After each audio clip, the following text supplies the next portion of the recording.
Saat sebuah anomali pertama kali terdeteksi oleh agen lapangan organisasi EKP ini kemudian menjadi keputusan satuan tugas organisasi untuk menandai dan menangkap makhluk-makhluk ini sebelum mereka dapat menyebabkan kerusakan lebih lanjut. Kadang-kadang penangkapannya berjalan lancar sedangkan di waktu lain tidak demikian, terutama saat mereka berurusan dengan kekuatan yang brutal seperti SCP-096 yang juga dikenal sebagai pria pemalu, makhluk yang sejak interaksi pertamanya dengan organisasi memiliki reputasi sebagai makhluk berbahaya dan perlu ditakuti. Serangkaian penampakan samar dan kemudian secara misterius hilang di pegunungan dingin Yukon. Inilah yang menarik perhatian organisasi saat pertama kali mengetahuinya. Ketika mereka yakin bahwa mereka memiliki anomali ini di tangan mereka, dua tim penangkapan Zulu 9A dan Zulu 9B dikirim untuk mengamankan dan menangkap makhluk ini. Zulu 9A mimpi dengan helikopter militer dilengkapi dengan senapan mesin kaliber 5 Kya-19 dan membawa peluncur ET-4 anti-tank. Mereka siap untuk apapun, atau begitulah yang mereka pikirkan saat mereka mendapat visual dari SCP-096 yang hanya 2 klik saja dari target. Mereka tidak bisa melihat makhluk itu dengan jelas, tapi makhluk itu tampaknya diam, jinak, dan tidak berusaha melarikan diri sangat mudah. Bukan tanpa mereka ketahui bahwa SCP-096 hanya berpaling dan tidak melihat mereka. Jika dia melihat ke arah mereka, itu akan menjadi cerita horor yang berbeda karena Zulu 9 akan mengetahuinya saat tim mendaratkan helikopter mereka di sebelah makhluk itu. Mereka terkejut melihat bahwa dia benar-benar telanjang meskipun suhu di bawah 0 di sekitar mereka. Makhluk itu tidak wajar. Kurusnya seolah-olah telah kelaparan selama berminggu-minggu dengan kulit seputih tulang dan anggota tubuh yang sangat panjang. Tim menduga panjang lengan makhluk itu setidaknya 1,5 meter, tapi sifat jinak dan massa tubuh yang tidak substansial kesan bahwa dia tidak akan terlalu sulit untuk ditangkap. Mereka berpikir begitu sampai mereka melihat wajahnya. Kapten Zulu 9A adalah satu-satunya yang selamat dari insiden ini karena dia cukup beruntung untuk berpaling ketika makhluk itu berbalik ke arah timnya. Anggota lainnya akhirnya berhadapan langsung dengan SCP-096 yang sejak saat itu tidak lagi Cina. Makhluk itu mulai merengek lalu menangis dan menangis tak kendali dengan cara yang terdengar menakutkan seperti manusia. Perubahan yang tiba-tiba ini mengejutkan seluruh Zulu 9A dan mereka menembaki makhluk itu dengan hujan tembakan. SCP-096 mulai melakukan pembunuhan dan mencerai-beraikan para tentara yang malang sementara daging dan organnya tampak mengalami kerusakan akibat rentetan peluru kaliber 50 dari senapan mesin yang dipasang di helikopter. Struktur kerangkanya tetap utuh dan dia melanjutkan serangannya pada para anggota tim. Bahkan setelah hampir semua daging makhluk itu terkoyak, peluncuran di tengah T4 bukti sama sekali tidak efektif dalam menghentikan SCP-096 saat berada dalam mode menyerang dan hanya setelah membantai seluruh tim ia kembali jinak. Tidak ada yang tahu persis apa yang makhluk itu lakukan pada Zulu 9A setelah tembakan dimulai. Tapi tidak ada jejak tim yang tertinggal. Zulu 9B mendarat segera setelahnya dan mendapat peringatan keras dari kapten untuk tidak melihat wajah makhluk itu dan akhirnya mereka bisa melakukannya. Sebuah tutup kepala ditempatkan di atas wajah SCP-096 yang tampaknya cukup untuk menenangkannya untuk dipindahkan ke fasilitas terdekat milik organisasi tanpa mereka sadari sepenuhnya bahwa mereka baru saja mendapatkan salah satu SCP yang paling berbahaya sepanjang masa. Dan meskipun mungkinlah berguru untuk saat ini, tampaknya tak bisa dihindarkan bahwa dia akan keluar dan melakukan lebih banyak kekerasan dan kekacauan. Prosedur penelitian dan penahanan untuk SCP-096 dilakukan di bawah komando dokter dan peneliti senior di lokasi ini. Tugasnya adalah untuk mencari tahu apa yang mampu dilakukan makhluk ini dan semakin dia menguji semakin dia menyadari bahwa mereka sedang menghadapi sesuatu yang benar-benar menakutkan. Anggota tingkat D sekali pakai digunakan untuk mencari tahu apa yang menyebabkan makhluk itu memasuki mode menyerang seperti yang terjadi pada misi penangkapan awal. SCP-096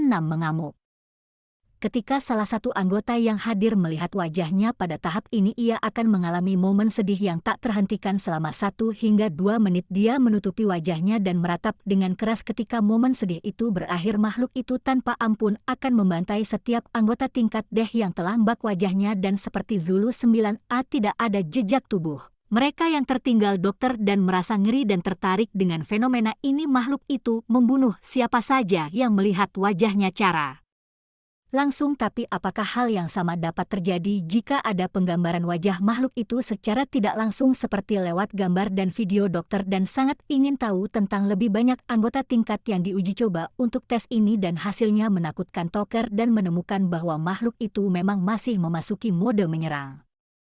Ketika orang melihat gambar dan video aja dari SCP-096, makhluk itu tampaknya memiliki insting ketika orang-orang melihat representasi ini, bahkan ketika seharusnya tidak ada cara untuk mengetahuinya, tidak peduli seberapa jauh atau seberapa banyak penghalang yang ada di antara yang melihat dan makhluk itu, mode menyerang akan tetap aktif, dan begitu hal itu terjadi sepertinya tidak ada yang bisa menghentikan makhluk itu untuk memburu orang yang melihat wajahnya. Dengan semua data baru ini, prosedur penanganan khusus dirancang untuk menjaga agar makhluk itu tetap terkunci dengan aman. Selnya adalah kubus baca kedap udara berukuran 5 meter x 5 meter x 5 meter dilengkapi dengan sensor tekanan canggih dan detektor laser untuk memastikan bahwa SCP-096 tetap berada di dalam selnya tanpa membahayakan siapapun yang melakukan kontak visual dengan wajah makhluk itu. Semangka merah dan peralatan video di rasa ada di situ, dan pemeriksaan mingguan untuk setiap petakan atau lubang di sel penahanan adalah wajib. Tuh saja semua ini tidak akan menghentikan makhluk itu jika adik melihat wajahnya. Untuk mengatasi masalah kecil ini, dokter dan perlu melanjutkan penelitiannya untuk menemukan metode guna melumpuhkan sorot mata mematikan makhluk itu. Mereka perlu tahu persis apa yang mereka hadapi, tapi bagaimana mereka bisa melakukannya. Bahkan saat melirik foto atau video makhluk itu berarti adalah kematian.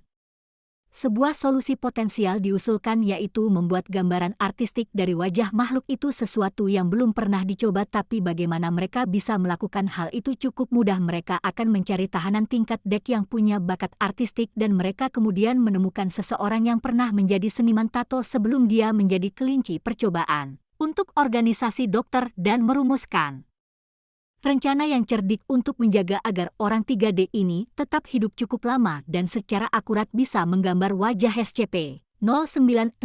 Dia akan ditempatkan di kasus selam Petiver beberapa kilometer di Hai dan puluhan kilometer dari sel penahanan tempat SCP itu berada. Orang tingkat D ini akan dibuat untuk melihat foto wajah makhluk itu dan kemudian menggambarnya dengan sketsa pensil. Dokter dan pertama kali mengonfirmasi bahwa mode menyerang dari pulau itu hanya bisa aktif jika wajah makhluk itu dilihat.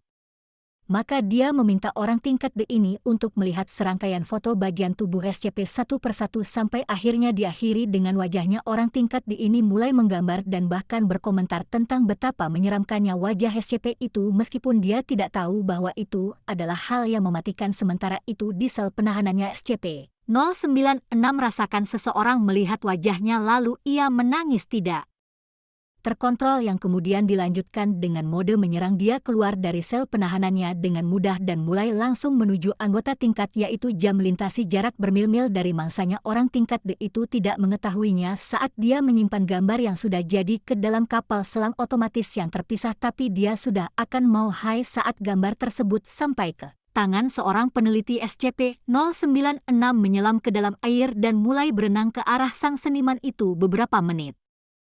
Kemudian basis kere ditembus dan anggota tingkat D itu lalu dicabik-cabik olehnya. SCP-096 ditangkap kembali tanpa masalah oleh tim Foxflow 303 Stepa, dan pengujian lebih lanjut pada gambar tersebut menunjukkan bahwa gambaran artistik dari wajah SCP-096 sebenarnya tidak berbahaya. Dari pengalaman ini kita sekarang tahu bahwa makhluk itu memiliki wajah tirus dengan mata yang benar-benar putih, kemungkinan mengandalkan kebutaan dan rahang yang sangat lebar. Namun demikian dokter dan bersikeras bahwa SCP-096 terlalu berbahaya untuk dibiarkan hidup dan meminta izin dari SNC atas organisasi untuk membinasakan makhluk itu dengan cara apapun. Namun permintaan dokter diabaikan sampai semuanya dimulai dengan gambar yang tampaknya polos, sebuah gambar yang meskipun sekaranglah disensor untuk keselamatanmu, yaitu adanya spek hitam di dalam lingkaran kuning yang dulunya adalah gambar kecil dari SCP-096 yang difoto tanpa disadari pada tahun 1991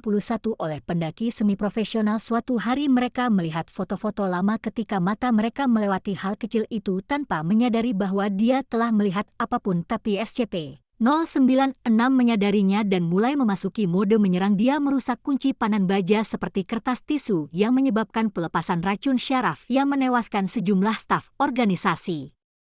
Yang ada di situ monster itu kemudian melarikan diri dari penahanan dan mula mengejar mangsanya diikuti oleh Satuan Tugas Tahu Step 1 untuk mengejarnya. Dr. C yang membantu mengelola lokasi tempat SCP berada merasa cemas atas situasi tersebut. Dokter dan sedang berada di luar negeri pada saat itu untuk mencoba mencari tahu lebih banyak tentang asal-muasal makhluk itu, namun dia juga membekali satuan tugas dengan senjata rahasia baru melawan pria pemalu yaitu Project Scramble. Scramble adalah kacamata canggih yang menampilkan teknologi baru yang dibuat oleh dokter dan yang menggunakan penampilan artistik wajah 096 yang dapat mendeteksi telah mengajak SCP-096 menjadi bentuk yang tidak dapat dikenali. Efek yang biasanya mematikan dari memandang ke wajahnya. Secara teori ini akan memungkinkan Satuan Tugas TO Step 1 untuk berhadapan cara aman dengan 096 begitu maka sangatlah dibunuh dan bisa membawanya kembali ke pernah anak. Tapi bencana Belanda di dua sisi. Pertama, mangsa tersebut berada di pusat populasi yang berpotensi menghilangkan banyak nyawa, dan masalah kedua lebih besar adalah bahwa teknologi Scramble tidak berfungsi. Cana pisal dari wajah makhluk itu mencapai mata petugas sebelum mikroprosesor internal sempat mengajaknya. Misi itu berubah menjadi hukuman mati karena SCP-096 membantai hampir seluruh satuan tugas serta sejumlah warga di kota termasuk seorang bayi. Dan seluruh warganya itu adalah bencana yang monumental diperburuk oleh informasi terakhir. Dokter Dandang Dokter Alat sendiri memfasilitasi kaburnya tahanan dan membiarkan pembantaian terjadi karena dokter dan berharap itu akan menjadi dorongan yang cukup bagi petinggi organisasi untuk memberi lampu hijau penelitiannya guna menghasilkan makhluk itu apapunnya memberinya kesempatan untuk membunuh.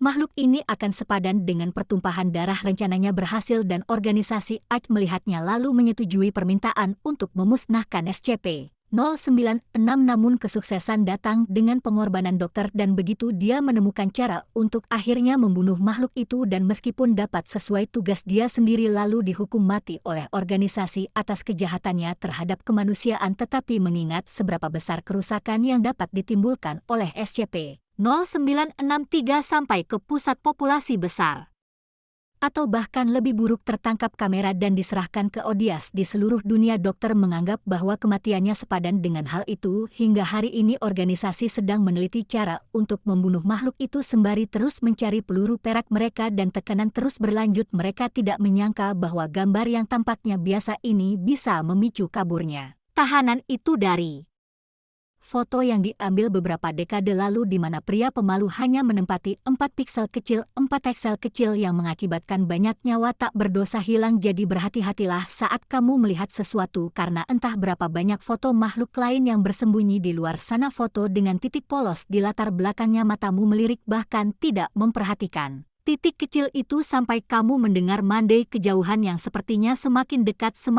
dan semakin dekat dan kemudian semua sudah terlambat.